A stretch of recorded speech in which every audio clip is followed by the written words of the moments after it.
From MTN News, this is Montana This Morning. Hurricane Milton expected to cause devastation as it makes landfall in Florida later today. Miller keeping a close eye on those conditions. Plus, we know now the identity of the man who was killed in a fire in a home near Dealer Park over the weekend. The latest on that investigation. Plus, lame deer moving ahead on plans for a local dialysis clinic, a center that leaders tell us is a life and death proposition for that community. Good morning and welcome to Montana This Morning on this Wednesday, October 9th. I'm Augusta McDonnell here with Miller Robson. Yeah, good morning, everybody. Good morning. It was warm yesterday, Miller. It did, and somebody saw a record, tied a record. Everybody say ding, ding, ding. Congratulations to Baker. You tied a record yesterday. Oh, wow. Baker, 82. well done. Yeah, and they're going to have a chance to do it again today. Sheridan could get near 90 today, so they'll have a chance to beat a record as well. But hang in there, folks. We do have a cool down on the way. In fact, a couple shots of cold air coming in really may break those temperatures down nicely for the weekend. It was warm, not a record, but warmer than average yesterday. Here in Milton, almost 20 degrees above the norm, up to about 81. We'll try to beat that a little bit today. Our low of 47, so milder than normal. Bit breezy to windy yesterday. Could still see those winds today. I'll tell you this, with the passing of this cold front tomorrow morning around the western foothills, usual suspects, could see some really gusty winds associated with that. So just FYI, just generally breezy for the rest of the area. Been a very dry start to the month, almost a half an inch in the hole. We'll get there probably, and an inch and a half for the year. There's not much rain in the forecast whatsoever. With this system coming through, maybe Thursday night into Friday, we may get lucky and get a drop or two, but nothing substantial, of course. 53 right now at the airport. Winds out of the southwest at about 12 miles an hour.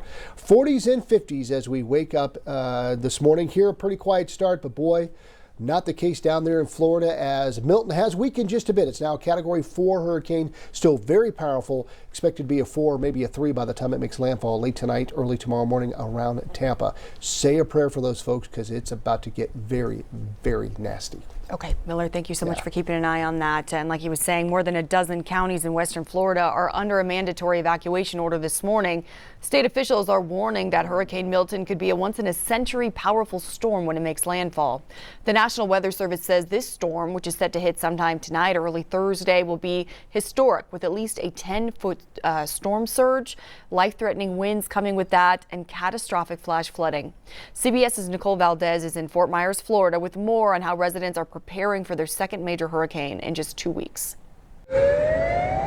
Sirens and police ride-throughs, safely evacuate the area, urging residents on Florida's west coast to evacuate with monster Hurricane Milton set to make landfall in a few hours. We were going to stay, but I don't want to take the chance. A steady stream of traffic moving inland has brought highways to a crawl, while areas like Treasure Island, already hit hard by Hurricane Helene almost 2 weeks ago, looked like a ghost town Tuesday. Tom Potter and his family had barely begun the cleanup after Helene. Now they're bracing for Milton. Thinking that this storm could be the one that actually takes it all away. It's pretty scary. Meanwhile, it's a race against time to clear the piles of debris left behind by Helene, with the governor ordering landfills to stay open overnight. Fort Myers businesses are boarded up and sandbags piled on in preparation for the storm. Still, some residents say they plan to stick it out. I'm in high-rise downtown, so I feel pretty comfortable where I'm at. I got plenty of food and supplies. A traveler filmed this empty terminal before she departed Tampa's International Airport, now one of several in Florida, to suspend operations as Milton approaches. Nicole Valdez, CBS News, Fort Myers, Florida. This morning, hundreds of flights have been canceled to and from Florida, according to FlightAware. Both Walt Disney World and Universal Orlando theme parks announced they'll close early today and remain closed Thursday. The National Weather Service says that, along with dangerous winds and flooding, residents should also be prepared for long-duration power outages. We'll, of course, keep an eye on that. And with the dust settling from Hurricane Helene, of course, many in the southeast part of the U.S. are bracing for Milton, expected to make landfall later tonight or tomorrow morning. And among those residents heavily affected from Helene is Talia Hansen, who was born and raised in Livingston before moving to Florida in 2023. She says they moved in search of cheaper housing. Hansen and her fiance evacuated their home before Helene hit, and when they came back the day after, they found their home completely split in half by a collapsed tree. Hansen says she's never seen anything like this most recent storm, and she's afraid Milton could be even worse.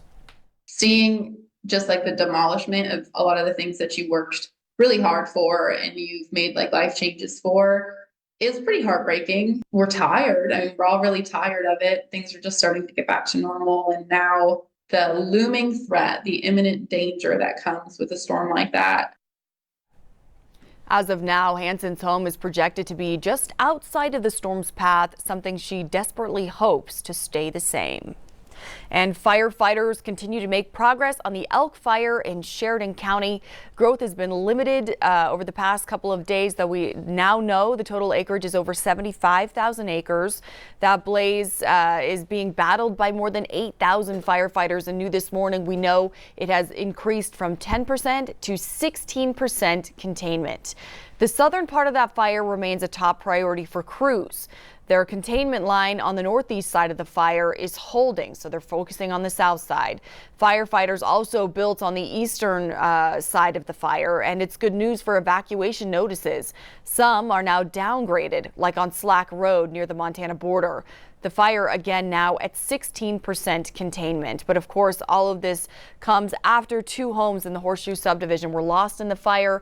And now one man who lives in that subdivision is giving back to the firefighters who helped protect his home.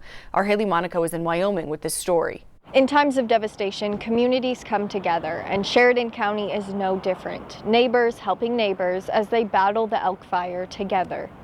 There was fire coming on 3 sides of us. Warren Tritzler knew he was supposed to evacuate. The heat was unbearable. The amount of embers was unbearable. It came through the grass very, very quickly.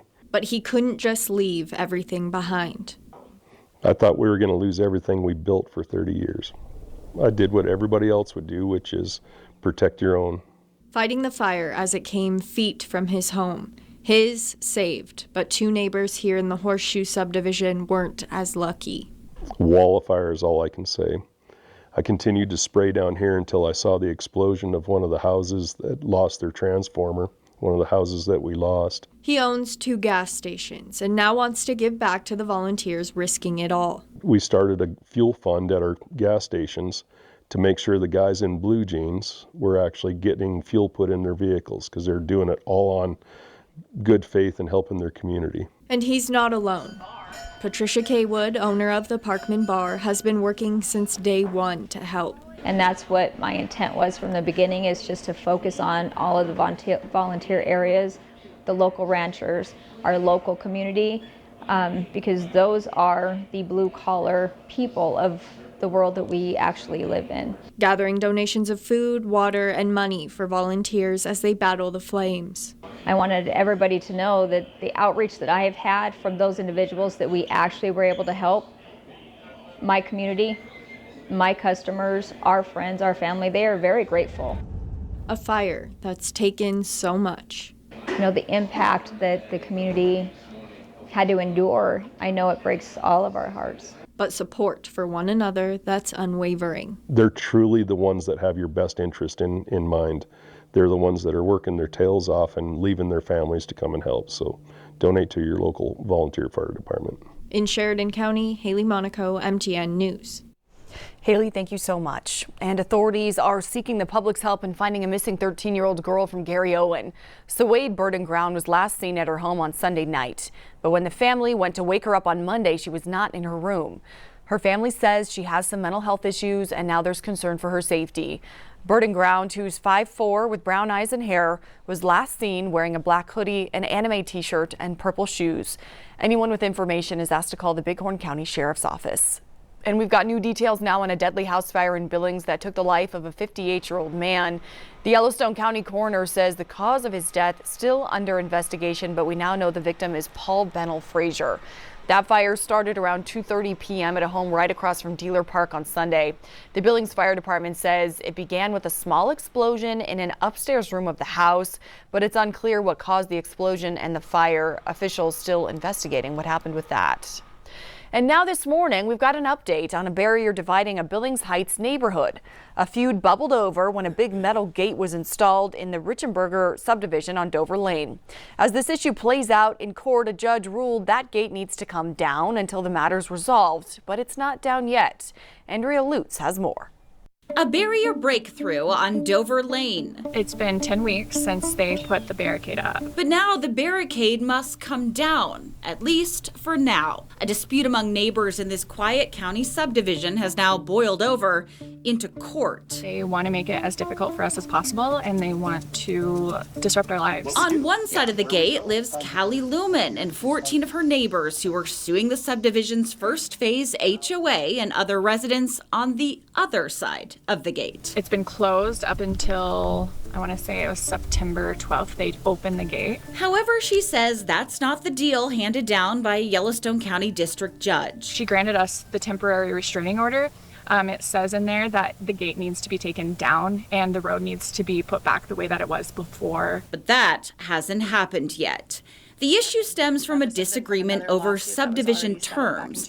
Plaintiffs say the third phase of the neighborhood has a contract giving residents permanent access to use Dover Lane, a private road connecting the first and second phases. Well, it's kind of a hassle, you know. While the gate is now open, access for residents is still limited. If there's traffic, if two people are coming, you got to wait and let them go by. So it's like an inconvenience. An inconvenience for resident Daniel Castro, who we met on his way back from getting dialysis. So for me, it's kind of important for this gate to be open and case 911 has to come through and it's not on a Google map. Lisa Howe, named as a defendant in the suit and president of the HOA, declined to comment at the advice of her attorney. But she previously told me the barricade was put up to slow down traffic after repeated attempts to resolve concerns. Their whole reason for erecting this was on safety. It is now unsafe for us to commute and leave. Lumen says this temporary legal breakthrough isn't the end of a very lengthy and storied issue in this quiet neighborhood. We do have a right to use the road, and so having another perspective see it for what we see it as, it's really comforting. In Billings, Andrea Lutz, MTN News. Thank you so much, Andrea. In response to the suit, defendants filed a counterclaim on this case. The two sides have a hearing in district court later this month where the judge could make a more formal decision on that barrier.